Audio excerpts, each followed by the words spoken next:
Hey guys, it's me, Ash Nicole, here doing another process video. It's been a while, but it's been a while since I've been able to do any art at all, what with dental school and whatever. I got my cat in my lap. I don't know if her purring is being picked up by the microphone, but if it is, that's what you're hearing. This piece of art is a dancing Mexican girl that I did a while back that I just really liked and been wanting to color for a while. She's actually a character from a story that I haven't gotten around to really doing anything with yet, but I still like to draw with from sometimes. But yeah, so keeping it really loose on this one, retaining the original pencil lines, coloring with a soft watercolor type brush instead of a hard one with a hard edge. Um, so, gosh, I am out of practice in doing commentaries on these.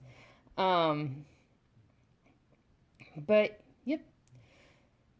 I really so and the reason I like doing this kind of stuff too is because it gives me a chance to look up any kind of cultural things, and I really wanted to draw our dancing because it's like I grew up south of San Antonio, so they have like the fiesta every year, and I've just been always just with any big event, basically, I see like these kind of dancers, and I don't know what they're called. I feel terrible for not knowing what this style of dance is called, where they have the giant skirts that they spin in circles. But I love it, and I've always wanted to draw it, but like the skirts are so hard, and I didn't even get it right here, but whatever.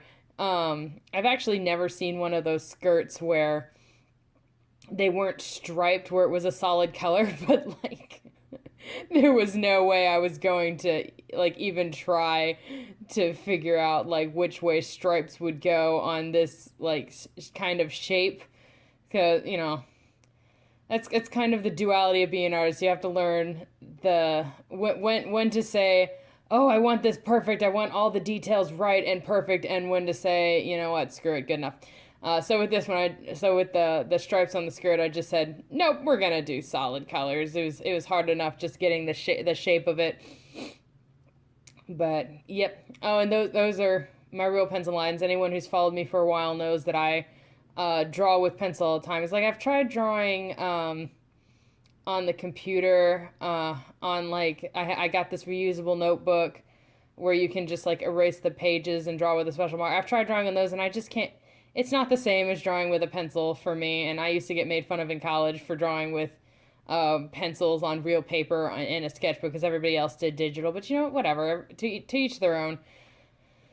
Uh, and this picture was actually a little bit hard in doing the shading actually because uh, now I'm gonna get to that whenever I see it. But for now, I'm doing the background where I use these all these paper textures that I have. You may recognize some of them, or probably not. I use them a lot for aging up the Sinners of Saint Sebastian's comic. I just have this huge folder of paper textures. And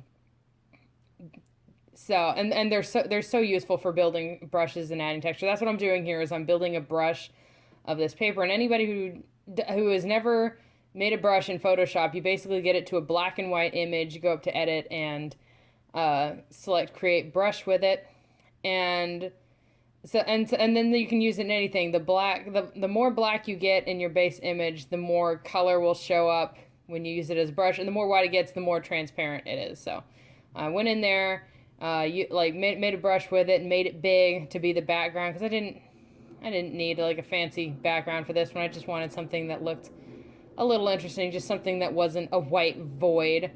I haven't got into it yet, but eventually I'm going to do the papel picados. Took me a second to remember what they were called. I say way too much.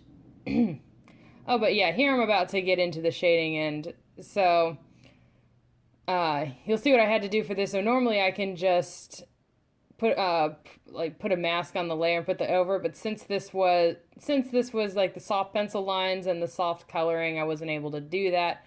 So I had to go in manually with my hands like some kind of caveman and just erase everything around the picture here so that I can just cover her entire figure with the shadow, so then I can go through and take out the light, which is how I always do it. I always do shadows kind of backwards. I always just cover the entire figure with shadows and then just erase out the parts that are in the light, which I find works better for me. It tends to it just makes my brain think in a different way, and it usually gives me more dramatic lighting too. Sometimes too dramatic for the scene, but whatever. Yeah, I'm going through with the lasso tool, just lassoing out the parts that I don't want. So it just depends on what the actual surface is, whether I'll use the lasso tool or whether I'll just use the eraser. The face is always, to me, the hardest part to do shading on, because I'll admit it, I'm not great at figuring out the various curves of the face. And where all the structures go, just because I tend to draw very smooth, very round faces. So when you have like a face that has a lot of features and crags in it, it's very easy to tell where light and shadow should go. But when you have a very smooth, round face, it's a little harder. And oh man, putting the shading on this skirt too, it's so hard. But you know, I think I managed well enough. But yeah, just whatever you do with shading, pick a light source to come from. I tend to do the left side too, or what I actually do is I just have it facing towards wherever the character's face is looking, which I'm not sure why I do that. I probably should try not to do it as much, just to get practice doing the other way, but it's important to know where your light is coming from. In this one, it's coming from the left side, my left. Not hers. And so it's like, when you know that from you, like, then the shadows just go to the opposite of that. I've seen too many artists who, when they try to do shading, they just kind of shade everything. Like, they'll shade both sides. Like, they don't really know where the shadows are supposed to go. And I didn't either when I was first starting. That was one of the things my art teacher said. It's like, you can't just like outline the edge of something and call it shading. Oh, and what I'm doing right here, by the way. Oh, I finished. But what I was doing was just going through all the shadows and just putting a harder edge on them. Okay, so now I'm about to make the papel picado using the same background that I used that I did for the background of the picture, because papel picados are made out of tissue paper, so I wanted to have that nice papery feel, and using a nice kind of a rough brush in Photoshop. I tend to do Photoshop for these kind of repetitive things where I know I'm going to have to be copy pasting whatever, because I always go back and forth between Photoshop and Paint Tool SAI for everything. Is Paint Tool SAI is best for like painterly things, but Photoshop is best for things where you need like clear cut and copy. It just different tools for different uses. So now I'm putting in the papel picados, those little, which for people who don't know, they're those little flags that you see in like Mexican like celebration, or even just in Mexican restaurant. You just see them all over the place. They're made out of tissue paper, and you like punch different designs in them. And I actually made a really simple design for it. I have seen them get so complicated. Like, you'll see like whole scenes in there. I saw like one that had like the entire nativity in it. I always love them so much. They're so colorful and they're pretty. Like I said, I grew up like south of San Antonio, so I just see them everywhere. Oh, my cat's moving. Oh, she settled down. She got nothing to say, I guess. But yeah, it's like, and I'd never used them in anything, which surprised me, because I like them so much. And they're so colorful and good to put everywhere. So yeah, and this is just one of those repetitive parts of doing the art making process where anytime I have like some repetitive thing, I'm like, man, I wish there was a shortcut. I wish I could just make a brush out of this and just, well, I probably, if I knew better about programming and how to do Photoshop, I'm sure it's like feasible, but it's honestly easier to just copy paste than to learn all that. Got learning new skills. Who wants to do that? And so yeah, picking the colors. My original idea for this was to do them rainbow color because everything I do has to be gay and have rainbows. But by the time I finished, it didn't look right. It just didn't match. It just didn't match the way I wanted to. Because when you see papel picados in celebration, like actually used, you never see like similar colors next to each other. They're always just so mix and match, and they can be so many colors, which is one of the reasons I like them.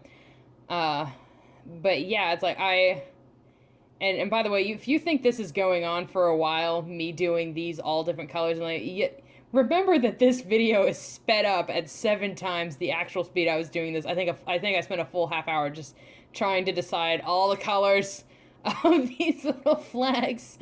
But yeah, it's like, so and they can be just about any color. I've seen them in like every color of the rainbow, plus white. In fact, the only color I think I've never seen is possibly black. Who cares? But yep, still going with this. Wow. I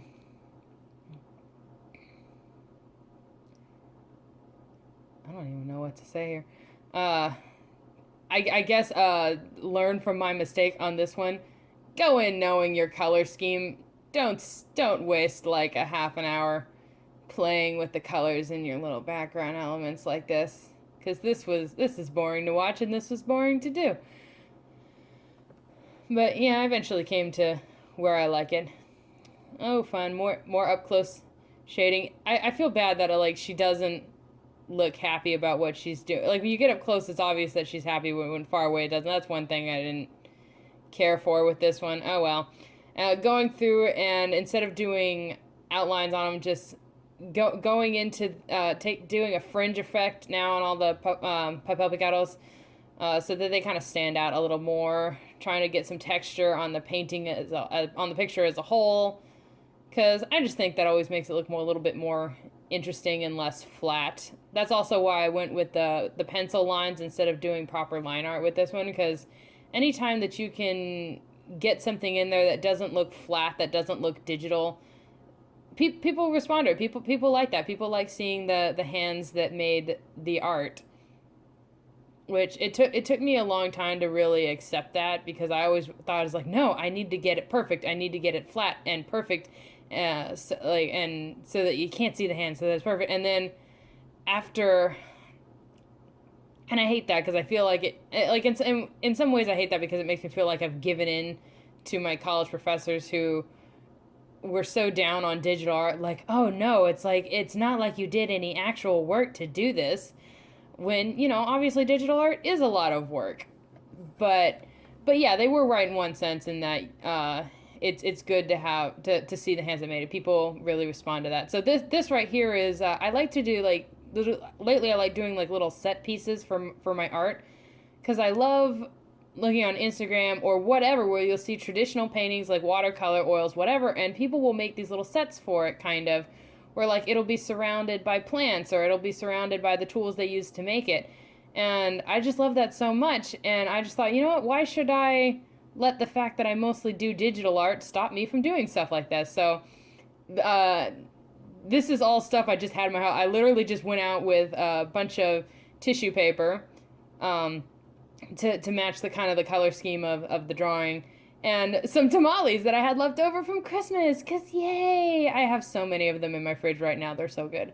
And yeah, I just went out onto my little patio and just made a little set dressing with them, and using a blank piece of paper so that I could superimpose this digital image onto that.